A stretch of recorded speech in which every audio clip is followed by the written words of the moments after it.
নমস্কার বন্ধুরা, সবাই কেমন আছেন? আশা করি খুব ভালো আছেন। আপনাদের আশীর্বাদে আমিও খুব ভালো আছি। কাকুলির আরেকটি নতুন ব্লগে আপনাদের স্বাগত জানাই।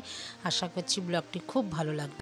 জন্মাষ্টমীর চতুর্থ ব্লগটি আপনাদের খুবই ভালো লাগবে। তো চলুন ঠাকুর ঘরে যাওয়া যাক প্রতিদিনের মতন। আজকে পান্না। বন্ধুরা, কে কে পান্না করেছেন আর আমি কি আজকে ঠাকুরকে দেই পান্নাতে, পুরো ভিডিওটা তার জন্য কিন্তু বন্ধুরা আপনাদের দেখতেই হবে। আর দেখার পর ভালো লাগলে আমার পাশে থাকবেন।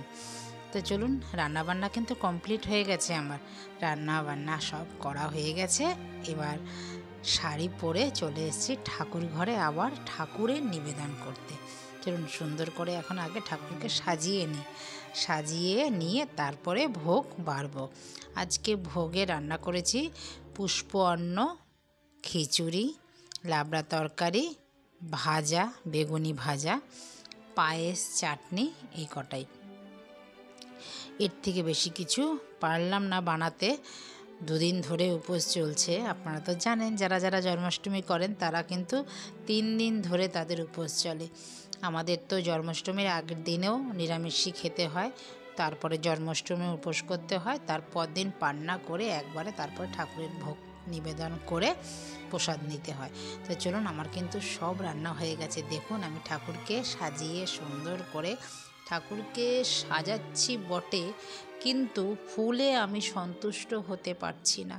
ফুল বাজারে যেন আগুন, এত দাম, মানে ফুল কিছুতেই নেই। আর এত বৃষ্টি হলে ফুল আসবেই বা কোথা থেকে বলুন বন্ধুরা।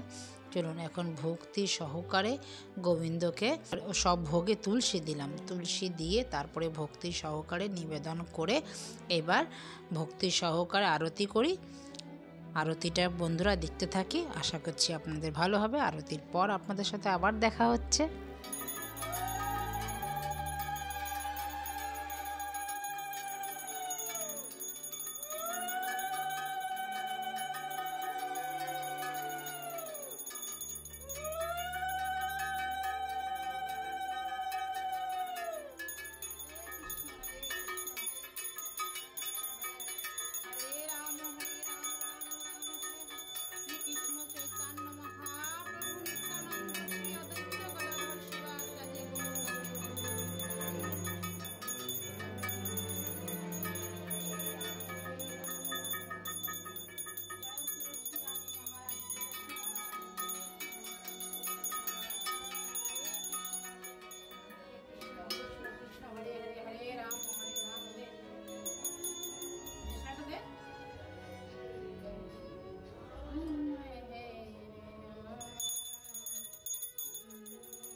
সন্ধ্যাবেলা হাতে লেগে যাবে।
কৃষ্ণ হে গোবিন্দ।